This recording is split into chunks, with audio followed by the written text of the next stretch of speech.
ప్రియ దేవుని పిల్లలారా, దేవుని వాక్యమును శ్రద్ధగా చదువుకొని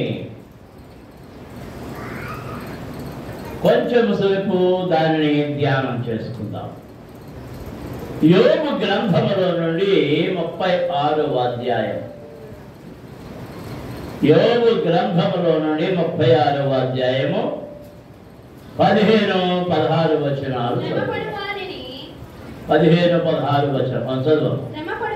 శ్రమపడు వారిని వారికి కలిగిన శ్రమ వలన ఆయన విడిపించును. బాధ వలన వారిని విధేయులుగా చేయును. అంతేకాక బాధల నుండి ఆయన నిన్ను తప్పించును. ఇరుకులేని విశాల స్థలములకు నిన్ను తోడుకొని పోవును. నీ ఆహారమును ప్రభువుతో నింపును. దేవునికి స్తోత్రం. హల్లెలూయా, హల్లెలూయా, హల్లెలూయా, హల్లెలూయా. భక్తి కలిగిన దేవుని పిల్లలారా, దేవుని యందు భయము కలిగిన వారారా, ఈ రోజు ఆయన మీతో మాట్లాడుతూ ఉన్నాడు. మిమ్మల్ని బలపరచడానికి, ధైర్యము చెప్పడానికి తన వాక్కును మీ దగ్గరకు పంపుతూ ఉన్నాడు. దేవునికి స్తోత్రం. హల్లెలూయా. మనం చదువుకునే భాగము ఈ 36వ అధ్యాయములో యోబుతో తన స్నేహితుడైన ఎలీహు అనే ఆయన మాట్లాడిన మాటలు మనం చదువుతున్నాం. యోబు శ్రమలో ఉన్నాడు. యోబు కష్టములో ఉన్నాడు. యోబు బాధలో ఉన్నాడు. యోబు వ్యాధిలో ఉన్నాడు. యోబు దుఃఖములో ఉన్నాడు. పిల్లల్ని పోగొట్టుకున్నాడు, ఆరోగ్యాన్ని పోగొట్టుకున్నాడు, ఆస్తులు పోగొట్టుకున్నాడు. అన్నిటిని పోగొట్టుకున్నవాడే తీవ్రమైన వేదన, ఆవేదన, బాధ, దుఃఖము, కన్నీళ్లు, అనారోగ్యము అతన్ని కలిచి వేస్తూ ఉన్నది. దేవునికి స్తోత్రం. హల్లెలూయా. భక్తిహీనుడా యోబు కాదు. అనీతిమంతుడా కాదు. అన్యాయస్తుడా కాదు. అతనిని గురించి దేవుడే సాక్ష్యమిస్తూ ఉన్నాడు సాతాను దగ్గర.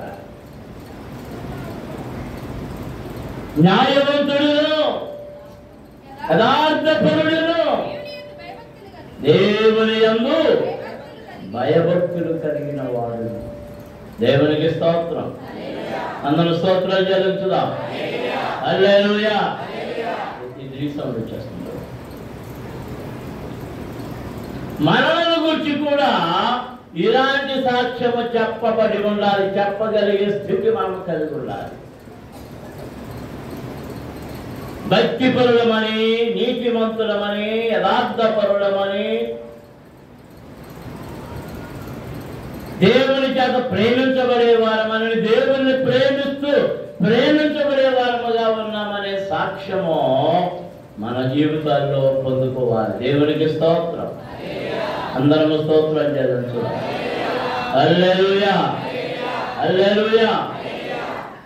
ఈ కష్టములో, బాధలో, వేదనలో, దుఃఖములో, కన్నీళ్లలో ఉన్న యోగును పరామర్శించడానికి వచ్చి ఆ పరామర్శలలో ఈ మాటలు చెప్తూ ఉన్నాడు. శ్రమపడు వారిని వారికి కలిగిన శ్రమ వలన ఆయన విడిపించును. బాధ వలన వారిని విధేయులుగా చేయును. దేవునికి స్తోత్రం. హల్లెలూయా. బాధ వలన ఏం చేస్తున్నాడంటే ఆయన విధేయులుగా.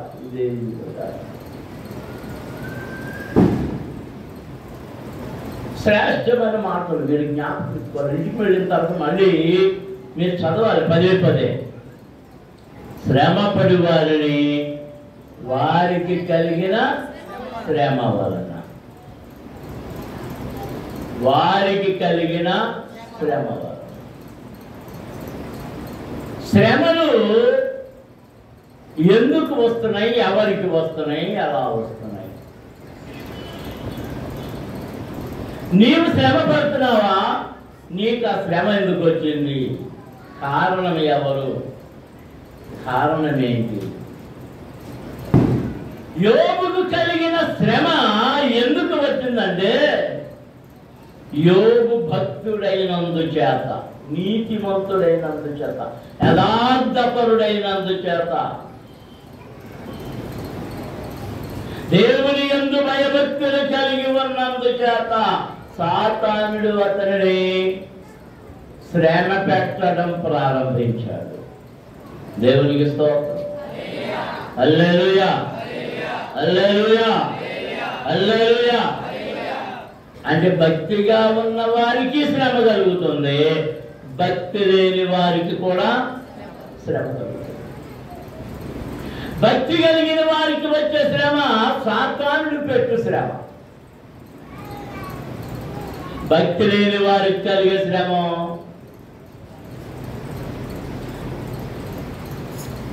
కీర్తన గ్రంథం అంటున్నాడు 26వ కీర్తనతో, యెహోవాను విడిచి వేరొకని అనుసరించు వానికి శ్రమలు విస్తరించును. శ్రమలు విస్తరించును. ఎవరికి? ఎవరికి?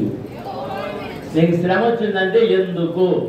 నా భక్తి వలన, నా ప్రార్థన వలన, నా మోకాల ప్రార్థన, నా విధేయత, లేక నా యథార్థత, నా సత్యమా, నేను అబద్ధమాడకపోవడం వల్ల ఎందుకు వచ్చిందని ప్రశ్నించుకుంటే అయ్యేం కనబట్టలే,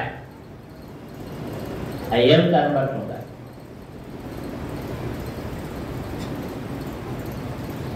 మొన్న 2-3 వారాల నుంచి రాష్ట్రంలో డయేరియా పెరిగిపోయింది. ఏ ఊరిలో వచ్చిన డయేరియా.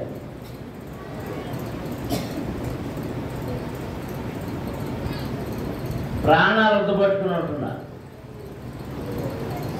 నీళ్లు కలుషితమైతే డయేరియా వస్తుంది.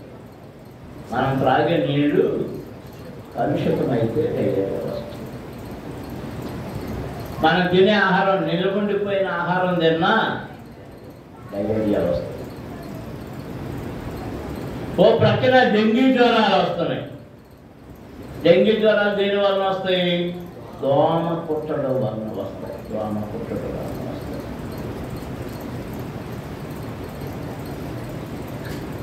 ఇశ్రాయేలీయులు దేవునికి విరోధముగా జీవించినప్పుడల్లా దేవుడి వారిని కొన్నిసార్లు మిద్యానీయులకు అప్పగించాడు. మనం న్యాయాధిపతుల గ్రంథం చదువుతున్నప్పుడు కనబడుతుంది. కొన్నిసార్లు ఫిలిష్తీయుల చేతికి అప్పగించాడు, కొన్నిసార్లు అమ్మోనీయుల చేతికి అప్పగించాడు. శ్రమ, శ్రమ. నీవు దేవుని సరిగా వెంబడించకపోయినా, ఆయన మాటను అంగీకరించకపోయినా, ఆయన మాటలు నడవకపోయినా శ్రమ నిన్ను వెంటాడుతూ ఉన్నది. ఆ శ్రమ నుండి నిన్ను విడిపించేవాడు ఎవడు లేడు. అది గమనించుకోవాలి. నీ భక్తి వల్ల శ్రమ కలిగితే, నీ యథార్థత వలన శ్రమ కలిగితే, నీ ప్రార్థన వల్ల నీకు శ్రమ కలిగితే నీకు తోడు ఎవరొస్తారో తెలుసా? నీ దేవుడు తన దూతను పంపి నీకు కావలి ఉంచుతాడు. నమ్మని వారు స్తోత్రం చేయించారు. హల్లెలూయా, హల్లెలూయా, హల్లెలూయా. ఆయన తన దూతను పంపి తన భక్తులకు కావలి ఉంచును, కావలి ఉంచును. దేవునికి స్తోత్రం. హల్లెలూయా. మనం అనుకుంటాం, సాక్ష్యాలు కూడా చెప్తుంటారు, ఎవరో తోసినట్టు పడిపోయామని అడిగారు. నిజమే. ఒకసారి ఒక అయ్యగారు ఒక సాక్ష్యం మా అమ్మ చెప్పేది. థామస్ అయ్యారు అనుకుంటా, ఇంకా థామస్ ఎవరు, మరి బీటీ చదువుతారు ఆ ఇద్దరు ఎవరు. అప్పుడు రైలు బళ్ళు ప్యాసింజర్ బళ్ళే, రోజుకు 1-2 వెళ్ళేవి ఎక్స్ప్రెస్. ఆ ఎక్స్ప్రెస్ చూడడమే తెలియదు. ఈ ప్యాసింజర్ రైలు హైదరాబాద్ నుంచి విశాఖపట్నం జరిపి 2 రోజులు వచ్చేది. అలా ఉండి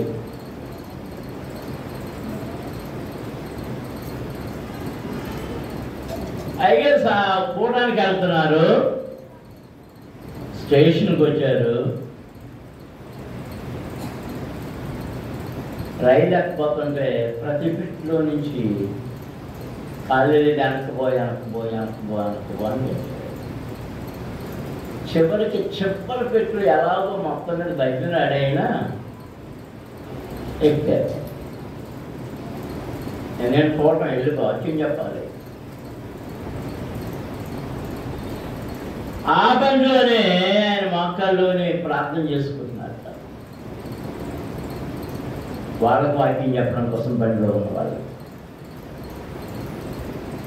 అవి ఎంతగా చూస్తున్నారో వాళ్ళు ప్రార్థన చేసుకోవడం.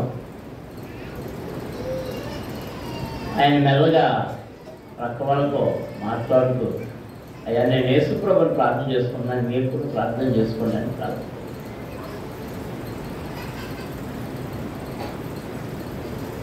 ఆ ప్రార్థన సాగుతుంది. అరగంట గంట గడిచేటప్పటికి పెద్ద శబ్దం వచ్చింది.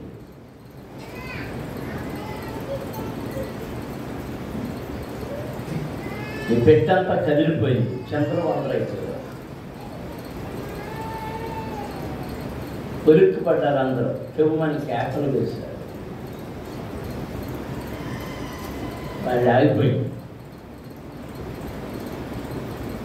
ఏంటని చూస్తే ఒక చిన్న వంతుని మీదకి వచ్చినటువంటి రైలు బండి ఆ పెట్టెని పెడితే ఈ ఒక్క పెట్టే ఆ పైన ఈ ఒక్క పెట్టె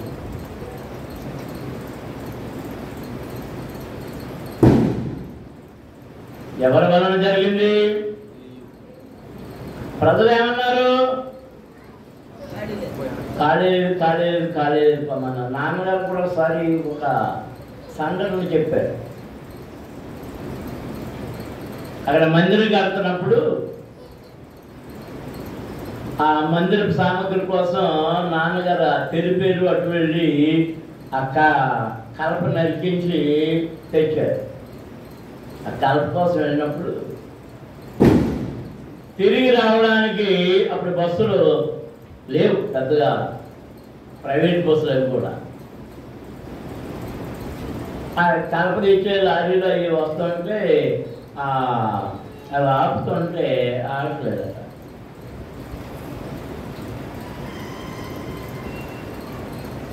లారీలు ఆకుండా వెళ్ళిపోతున్నాయి. సరే అటు ఓ లారీ ఆచారు ఎక్కారు. అంతమంది లారీ బస్సు లారీ ఆయన తిట్టుకున్నారు. ఎదర కొద్ది మైళ్ళు, అప్పుడు మైళ్ళు లెక్క, ఇప్పుడు కిలోమీటర్ లెక్క. ఇప్పుడు మైళ్ళు అంటే తెలవదు, అప్పుడు కిలోమీటర్ అంటే తెలవదు. 2 సంధి కాలంలో నేను పెరిగాను. ఈసులు ఈ అప్పుడు నేను చిన్నప్పుడు, తర్వాత కిలోలకు వచ్చింది. పదం యాభం, ఈ ఆ పదం యాభం ఏంటో మీకు అర్థం కాదు. 1400 గ్రాములు అయితే తీసేనది అది అరవడేగా. ఆ ఎదరికి వచ్చేటప్పటికి వీరు ఆపలేదు. అయ్యో చీట పడిపోయిందని కంగారు పడుతున్నారు. ఆ లారీ తిరగబడిపోయి ఆ క్యాబిన్లో కూర్చున్నాడు చనిపోయారు. లారీ మీద క్యాబిన్లో కూర్చున్నాడు, చాలా మంది చనిపోయారు.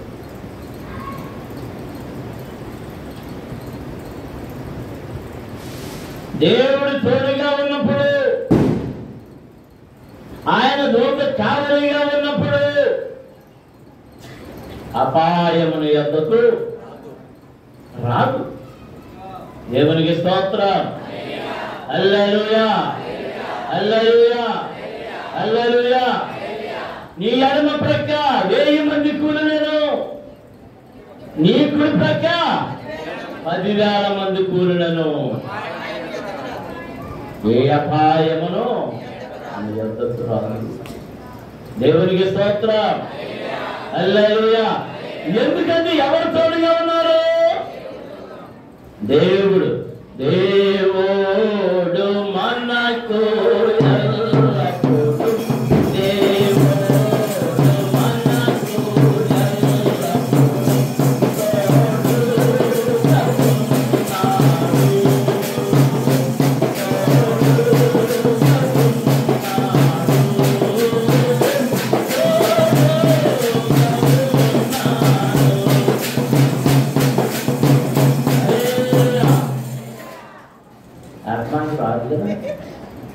ఆ పాట ఏంటి ఎక్కడో కూడా మీకు గౌరవం. ఎవరు తోడుగా ఉన్నారు? ఎవరు? మనుషులా? మనుషులా? మనుషులు కాదు, దేవుడు. యోబుకు ఎవరు తోడుగా ఉన్నారు? దేవుడు. దేవుడు శ్రమ పడిన వారికి కలిగిన శ్రమ వలన ఆయన విడిపించును. వారికి గాయములన్నిటినీ ఆయన బాగు చేయను. వారికి కలిగిన బాధలన్నిటిలో నుండి వారిని విడిపించును. దేవునికి స్తోత్రం. కీర్తనలో రాస్తూ ఉన్నాడు కీర్తనకారుడు. మనము ఈ 36వ అధ్యాయంలోనే 10వ వచనం చదువుదాం. చూడండి ఒకసారి.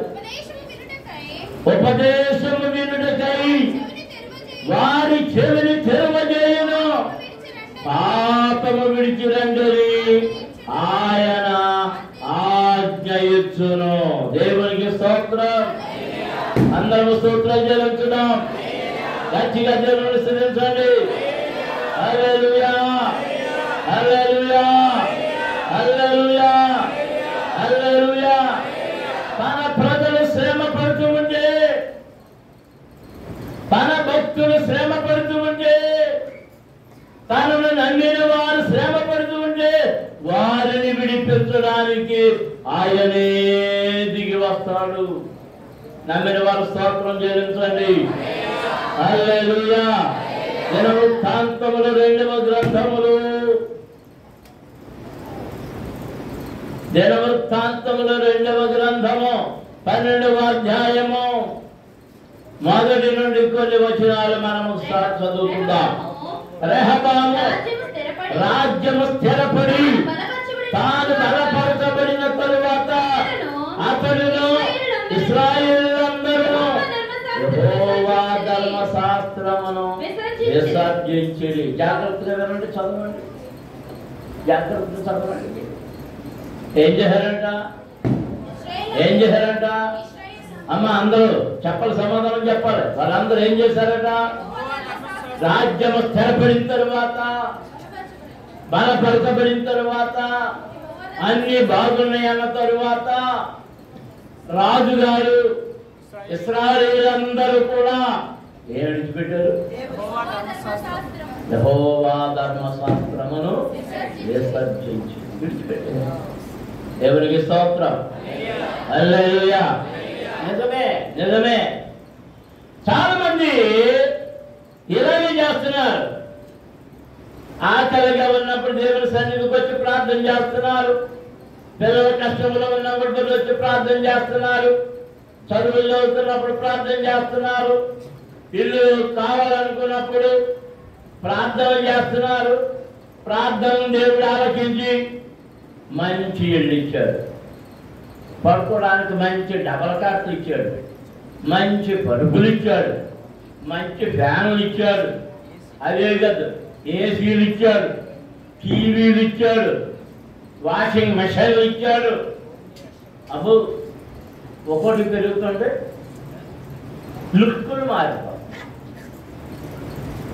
ఒకటి పెరుగుతుంటే మన లుక్కులు మారిపోతున్నాయి. మన లుక్కులు ఉన్నాయి, అట్లా అదే నాకు ఉన్నాయి.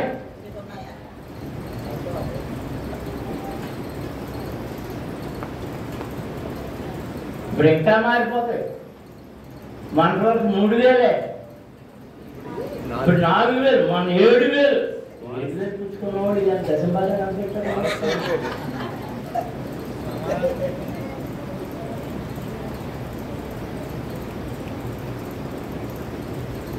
ఇంకా 18 ఏళ్ళు నిండిన ఆడపిల్ల ప్రతి పిల్లకి ఎంత అంట? 1500 నెలకే.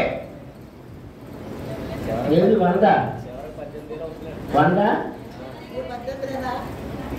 315 ఎంత ఇస్తారు? మీరు పెట్టులు గట్టాలా వేసుకోండి. అది 4 ఎవరైనా వస్తారు. ఇప్పుడు కొంతమంది అనుకున్నారు మా సీనుకి ఎంత సంతోషిస్తున్నాం. ఆ మాట ముందు ఏమన్నాడు అంటే ముద్రాడు వీడికి బుద్ధులు ఎవరు? నాకు కాదు, వీడికి ఎవరు? దేవుడికి ఇచ్చేవాడు. మన లుక్కులు ఏమైపోతున్నాయి? కొత్త బట్టలు కొనుక్కున్నప్పుడు, బట్టలు వేసుకున్నప్పుడు, కొంచెం విలువైన బట్టలు వేసుకున్నప్పుడు లుక్కులు వేరుగా ఉంటాయి.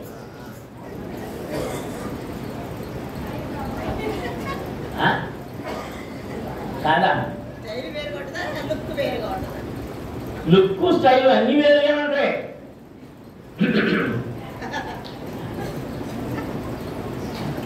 ఈ చీర కట్టుకున్నవాడు ఈ సవరత్వం ఎవరు మాట్లాడారా? బాగుందా?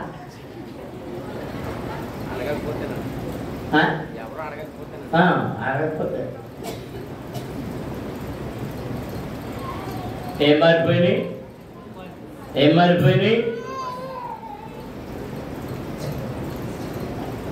చాపేసావా?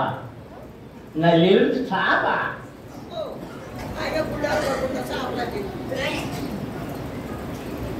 లెవెల్ ఏమైపోయింది?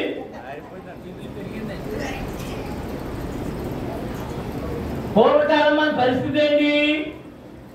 ఎవరన్నా పాత చేరిస్తే బాగుండును.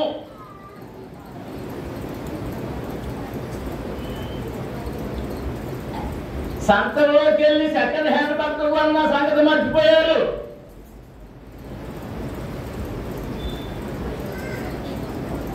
నా లెవెల్ ఏంటి? నా కుర్చీ ఏంటి?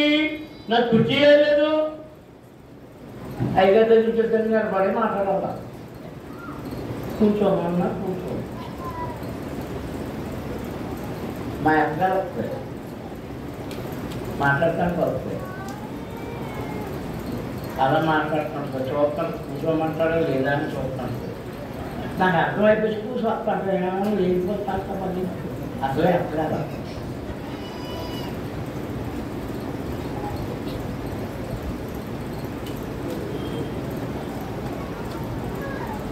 ఏం మారిపోయింది? స్థిరపడ్డావు, ఆర్థికంగా స్థిరపడ్డావు. భోజనం లేని స్థితిలో నుండి ఇంటి నిండా భోజనమే, ఇంటి నిండా కాసులే, పంచలే. ఒకప్పుడు మన రాష్ట్రం నా చిన్నతనంలో ప్రతి ఇంట్లోనూ వారానికి కనీసం 2 రోజులు 3 రోజులు పస్తులు ఉండేవారు. అప్పుడు చిన్న చిత్త పిల్లలు, ఆ పిల్లలకి ఏదో గెంజి కాసి అలా పోసి పస్తులు 2 రోజుల నుంచి పస్తులమ్మా పిల్లలకి ఏం లేదు, ఓ సాల్ట్ బియ్యం అప్పు ఇవ్వ, పోనీ ఒక ఏమి లేవు, ఒక గిద్దుడు అన్నాయి. అప్పుడు గిద్దుడు సాల్ట్ అయ్యే నేను విన్నాను, నా చెవులారా విన్నాను, చూశాను. ఇప్పుడు ఈ బీమా నేనా? నన్ను ఏమనుకుంటున్నావు అసలు? మా బాయ్ పండుగ అసలు నేనేమనుకుంటున్నాను? నాకున్న మంచం అంటే ఏంటనుకుంటున్నాను? నేను కట్టుకుని ఇల్లు జనగట్ట చౌదరి గారు ఇల్లు ఎందుకని పట్టుకొస్తుంది? నేను కట్టుకుని ఆయన పోటీగానే కట్టింది, ఆయన పోటీగానే కట్టింది.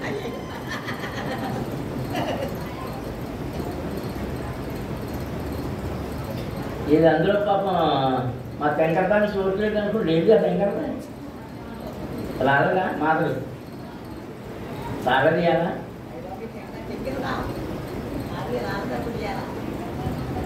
ఎక్కడికి పోయింది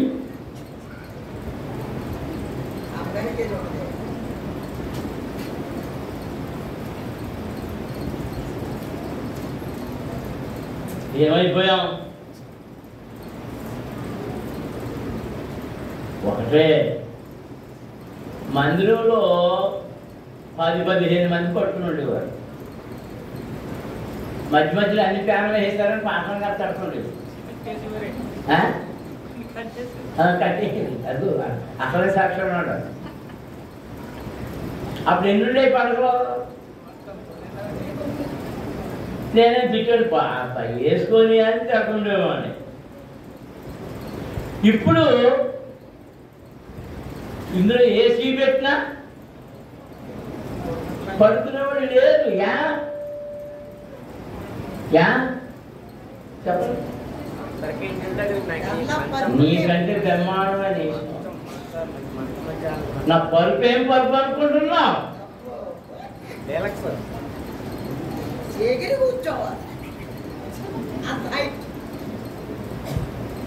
నా పరుపు మీద అలా కూర్చుంటే అలాగ దిగిపోతా. అలా దిగిపోతే నడువట్టేసిందనుకో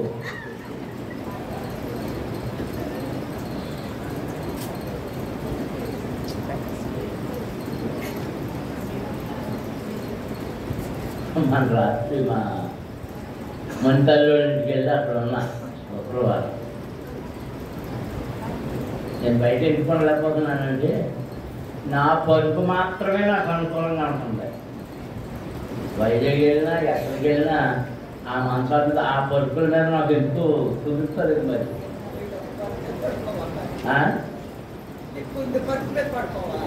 ఆవిడకేం కుందు పరుపు అంటే నాకేం అనుకోవాలి పరుపు. ఆ కుందు మంచమే ఆగు.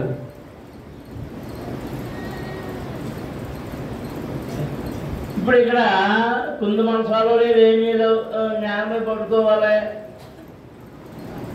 సిమెంట్ అంట వాతం చేసేస్తున్నారు. మరి నీ ఇల్లు ఏంటి బంగారం పెట్టావా? సిమెంట్ అది మట్టితో పెట్టావా? నడమంత్రపు మాటలు నడమంత్రాలు.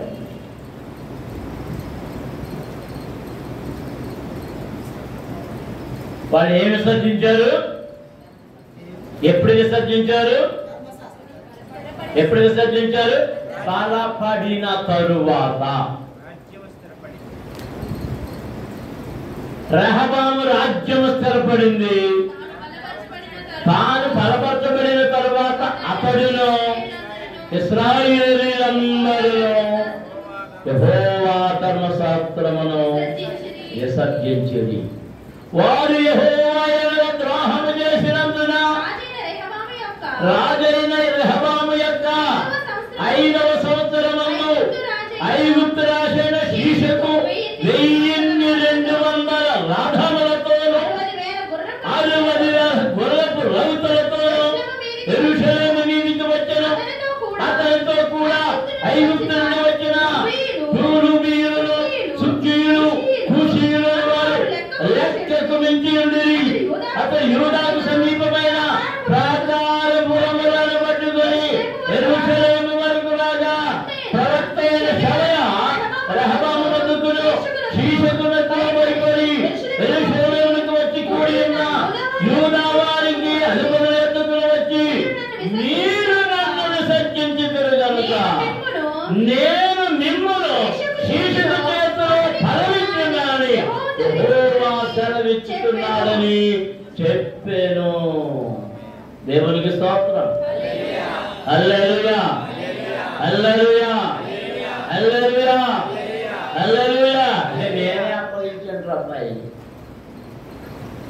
ఐగుప్తీయుల చేతికి నేనే అప్పగించాను, అనూబీయుల చేతికి నేనే అప్పగించాను, షీషకు చేతికి నేనే అప్పగించాను, ఈ రాగానికి నేనే అప్పగించాను, ఈ తలపోటికి నేనే అప్పగించాను, ఈ కరుడు నొప్పికి నేనే అప్పగించాను.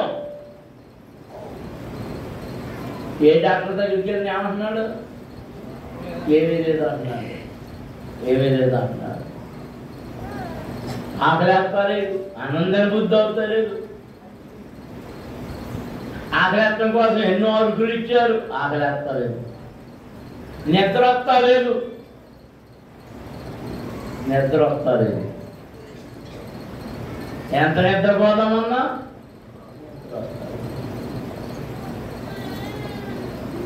ఒకసారి డాక్టర్ దగ్గరికి ఏవో పేషెంట్ వెళ్ళాడు. పేషెంట్ వెళ్ళి, అయ్యా నా మనసు చాలా విచారంగా ఉంటుంది, ఆ విచారంతో నాకు నిద్ర పడతలేదు, నాకు నవ్వు వస్తలేదు అని ఇప్పుడు అన్ని పరీక్షలు చేసేదానికి ఏమీ లేదు. అప్పుడు ఆయన అన్నాడు, డాక్టర్ గారు నీకు నవ్వు రావాలంటే మన ఊళ్ళో సర్కస్ వచ్చింది, ఆ సర్కస్కి వెళ్ళు, అందులో జోకర్ పనులు నీకు నవ్వు తెప్పిస్తే వెళ్ళు అన్నాడు. ఇక రెండు రాదు నాకు అన్నాడు. యా అన్నాడు. ఆ జోకర్ నేనే అన్నాడు. ఆ జోకర్ మరేం చేయాలి? మరేం చేయాలి? డాక్టర్ గారు బాగా ఆలోచించాడు. నీకు నిద్ర వస్తుందా? అయితే నీకు ఉపాయం చెప్తాను. రాత్రులు పాత్ర సజ్జన్ బాబు ఆడికి వెళ్ళు, ఆడు కూర్చో, వాక్యం కొన్ని మాట్లాడుకుంటా. సరే అని వచ్చాడు. పాటలో కూర్చున్నాడు. పాట అంతా వింటున్నాడు. ఎవరెలా పాడుతున్నారు అన్నీ చూస్తున్నాడు. మెల్లిగా సజ్జన్ బాబు అన్నవాడు వాక్యం మొదలెట్టాడు. వాక్యం మొదలెట్టిన 10 నిమిషాల్లో వీడికి ఏమొచ్చేసింది?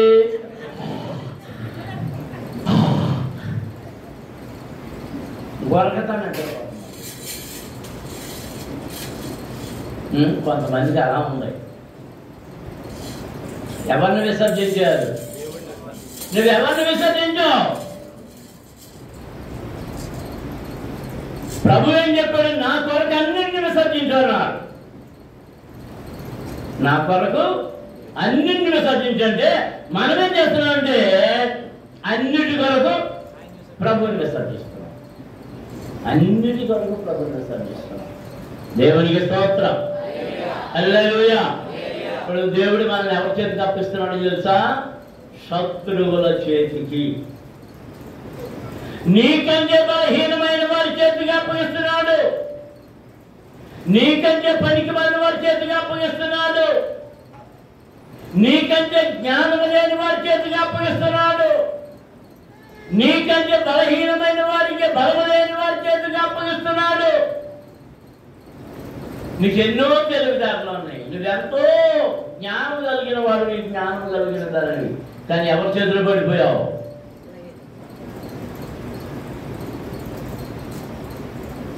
ఎందుచేత అంటే నీవు దేవుని విసర్జించావు. దేవునికి స్తోత్రం. మీరు నన్ను విసర్జించి తిరుగలుగుతా, నేను మిమ్మును శీర్షకు చేతిలో పడనిచ్చి ఉన్నాను. దేవునికి స్తోత్రం. అప్పుడు ఇశ్రాయేలీయులు అధిపతులను రాజులు తమ్మును తాము తగ్గించుకొని యెహోవా న్యాయస్థుడని ఒప్పుకొనుడి. వారు తమ్మును తాము తగ్గించుకొనుడా యెహోవా చూచెను గనుక యెహోవా వాక్కు షమయాకు ప్రత్యక్షమై ఏ రాజు సెలవిచ్చెనో వారు తమ్మును తాము తగ్గించుకొనుడి గనుక నేను వారిని నాశనము చేయక శీర్షుల ద్వారా నా వచనమును యెరూషలేము మీద కుమ్మరింపక త్వరలోనే వారికి రక్షణ దయచేసిదను. దేవునికి స్తోత్రం. హల్లెలూయా. వారు తమ్మును తాము తగ్గించుకొనుట యెహోవా చూచెను. దేవునికి స్తోత్రం.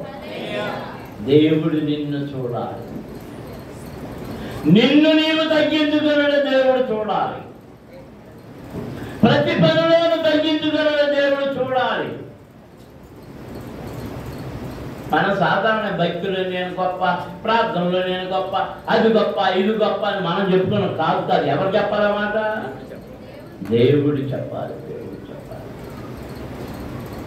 అన్న దేవునికి స్తోత్రం. హల్లెలూయా, హల్లెలూయా, హల్లెలూయా. యోగులో పెట్టేద్దాం. శ్రమపడి వారిని, వారికి కలిగిన శ్రమ వలన ఆయన విడిపించును. బాధ వలన వారిని విజయంగా చేయను. అంతేకాక బాధలను నిన్ను తప్పించును. దేవునికి స్తోత్రం. ఇరుకైన విశాల స్థలములకు నిన్ను తోడుకొని పోవును. దేవునికి స్తోత్రం. హల్లెలూయా, హల్లెలూయా. శత్రుకు మేషక అబేద్నెగోను జ్ఞాపకం చేస్తున్నాం. తమ దేవుని కొరకు వారు రాజును ఎదిరించారు, నెబుకద్నెజరును ఎదిరించారు. ప్రపంచ చక్రవర్తి సామ్రాట్ నెబుకద్నెజరుకి అందరూ గలగల వణుకుతున్నారు.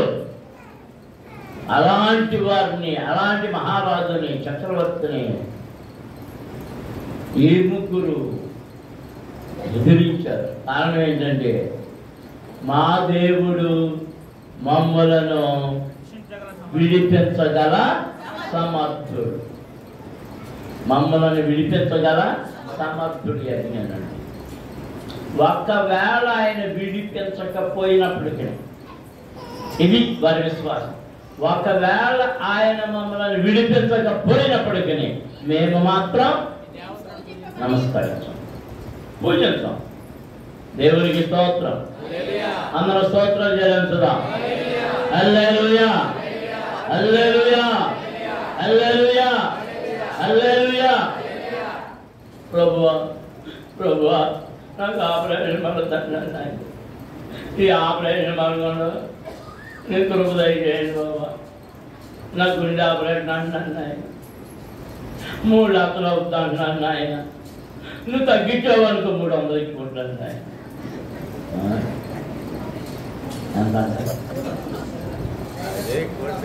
శాస్త్రగా కనిపిస్తారంట, దేవుడిగా కనిపిస్తారంట.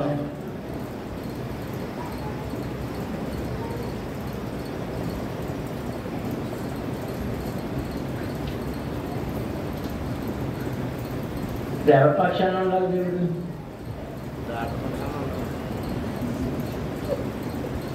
ఆడెక్కడ ప్రార్థన చేస్తుంటాడు, దేవుడా దేవుడా నాకు పేషెంట్ని పంపు, నాకు పేషెంట్ని పంపు. ఒక్కో పేషెంట్కి 1000 రూపాయలు ఇచ్చుకుంటా, ఒక్కో పేషెంట్కి 10,000 రూపాయలు ఇచ్చుకుంటా. ఇప్పుడు నువ్వు పేషెంట్వే, నువ్వు వెళ్ళావు అనుకో, ఆడెంత ఎత్తాడు దేవుడికి? నిన్ను బాగా చెప్తే నువ్వెంత ఎత్తావు? 300 ఎత్తావు. నిన్ను బాగా చెప్పితే ఆడెంత ఎత్తాడు? 1000 రూపాయలు ఎత్తాడు. నాకు బాగా చెప్తే 300 ఎత్తాడు. విచిత్రంగా లేవంతా.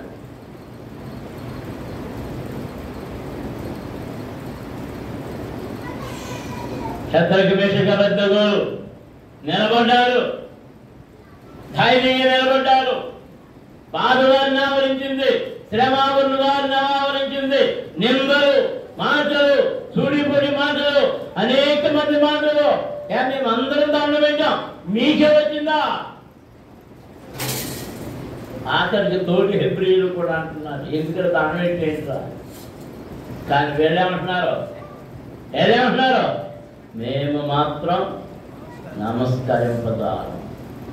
అన్న దేవునికి స్తోత్రం చెల్లించాలి. హల్లెలూయా, హల్లెలూయా. అందరూ స్తోత్రాలు చెల్లించండి. హల్లెలూయా, హల్లెలూయా, హల్లెలూయా, హల్లెలూయా. రాజుగారి దగ్గరికి వెళ్ళి దండం అంటానండి అని ఒక మాటకే 10 మాటలు కలిపి చెప్పారు. ఆడెవడు, ఆ రాజు ఎవడు అంటున్నారండి. చక్రవర్తి అయితే మాకు ఎక్కువ అంటున్నారండి. అన్నారా? ఏమన్నా ఆడేమన్నా అన్నారా? ఏమనలేదు, కల్పించి చెప్పారు. రాజుగారికి ఏమని చేసిందంట? ఒరే దాన్ని ఏడింతలేండి అన్నాడు. మామూలుగా ఉండి ఆ మంటనే ఏడింతలు చేయమన్నాడు. ఓ బళ్ళు కొద్ది కట్టెలు తెచ్చేసారు, వేసేసారు, పక్క రాడిపోతుంది. పడేది ఇప్పుడు అన్నారు. పడేస్తే పడవేయడానికి వెళ్ళిన వాళ్ళు కాలిపోయారు, వాళ్ళు బూడిదైపోయారు. పడవేయబడిన వారు మాత్రం ఏం చేస్తున్నారు? కాసేపటికి రాజుగారు పైన ఎక్కడ కూర్చుని ఉన్నాడు. ఆ పైనుంచి చూస్తుంటే లోపల జనం తిరుగుతున్నారు. లెక్కెట్టాడు, మళ్ళీ లెక్కెట్టాడు, కళ్ళు ఊరుకున్నాడు, లెక్కెట్టాడు. పట్టుకున్నాడు, మంత్రి గారు పిలిచాడు. ఎంతమందిని వేశారు రా? ముగ్గురినండి. సరిగ్గా అడుగుచ్చాడు ముగ్గురిని. మరి ఏంటి నలుగురు కనబడుతున్నారు నాకు? పర్పండి ఏమన్నా ఇంకో హొండ వేసారా? ఆ పడ్డవాళ్ళు ఏమైపోవాలి? మాడిపోవాలి. కానీ ఏం చేస్తున్నారంట? ఆ లోపల దేవుణ్ణి స్తుతించుడి అంటే పాట పాడుకుంటూ తిరుగుతున్నారు. ఎక్కడ? అగ్నిగుండం.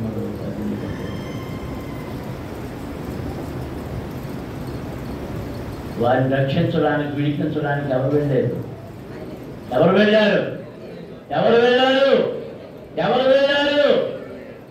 వారి నిజాయితీ, వారి భక్తి, వారి ప్రభుత్వం ఉన్న విధానము. దేవునికి స్తోత్రం. హల్లెలూయా, హల్లెలూయా, హల్లెలూయా. యోబు భక్తిని నేర్చుకో, పవిత్రతను నేర్చుకో, విశ్వాస్యతను నేర్చుకో. ఆ శత్రుక మెషిక బెద్నెగోల నుండి విశ్వాస్యతను నేర్చుకోవాలి. అదే కాలంలో దానియేలు ఎక్కడికి పంపబడ్డాడు? ఎందుకనదు? ప్రార్థన చేస్తున్నందుకు. ఏ దేవుడికి ప్రార్థన చేస్తానికి వీల్లేదన్నారు, రాజుగారికి తప్ప. ఈ కుళ్ళిపోతాడు, అందరూ కుళ్ళిపోతాడే. హెబ్రీల మీద, దేవుని పిల్లల మీద చాటిలు చెప్పేవాడు వీళ్ళందరూ. అదిగో దానియేలు మీద చెప్పారు. ప్రధాన వికారిగా ఉన్నాడు, అలాంటి వాడి మీద చెప్పారు. ఆయనకి రాజుగారు తెలియకుండా రకరకాల శాసనాలు చేసి మొత్తంలో ఇచ్చేశారు. ఈ సీఎంల దగ్గరికి, వీళ్ళ దగ్గరికి అలా సంతకాలు ఫైల్స్ పెట్టుకెళ్తారు. నేనేం సంతకం గుడి సంతకాలు ఎట్టేస్తుంటారు. కేసులు వచ్చినప్పుడు ఎవరికైనా వస్తాయి? సంతకం పెట్టినట్టు వస్తాయి. అలా సంతకం పెట్టేసారు నెబుకద్నెజరు. ఎవరికి వ్యతిరేకంగా? దానియేలుకి వ్యతిరేకంగా. అప్పుడు వచ్చి అయ్యా ముద్ర కూడా వేశారు. ముద్ర ఎక్కడ ఉంటుంది? ఆయన ఉంగరమే ముద్ర. అది తీసేసారు. మళ్ళీ ఆయన తగిలిచ్చేస్తున్నాడు. ఈ ముద్ర చెప్పడానికి రాజుకు కూడా హక్కు లేదు. వచ్చి అన్నారు దానియేలు పడేస్తున్నాడు. అరే దానియేలు ఎందుకురా? మీ యాక్టి దగ్గర, నా యాక్టి దగ్గర ఏంటిరా? మరి పాట ఓహో దానియేలు గుర్చే వేశారా? చిన్నుడైపోయాడు. పొద్దున్న వెళ్ళి అంటున్నాడు, జీవము కలిగిన దేవుని కలిగిన దానియేలు, నీ దేవుడు నిన్ను రక్షించిన. దేవునికి స్తోత్రం. అందరం స్తోత్రాలు చెల్లించుదాం. హల్లెలూయా. దానియేలుకి శ్రమ వచ్చింది. ఎందుకు వచ్చింది? ప్రార్థన మానిపించడం కోసం. శత్రుక మెషిక బెద్నెగోకు శ్రమ వచ్చింది. ఎందుకోసం? విగ్రహాలకు నమస్కారం చేయడం కోసం. వారిని ఎవరు విడిపించారు? అలాంటి శ్రమలు వస్తే నిన్ను విడిపించడానికి నీ దేవాది దేవుడి పరవాక్యమును విడిచి వస్తున్నాడు. దేవునికి స్తోత్రం. హల్లెలూయా, హల్లెలూయా, హల్లెలూయా. ఒకవేళ నీవు దేవుని సేవకు వెళ్ళి సేవలు వాక్యములు బోధిస్తూ ఉండగా, సువార్త ప్రకటన చేస్తూ ఉండగా ఎవడైనా నిన్ను కొట్టినా, ఎవడైనా నిన్ను బాధించినా నీకు సహాయం చేయడానికి నీ దేవుడు నీకు తోడుగా వస్తాడు. తన దూతను పంపుతూ ఉన్నాడు.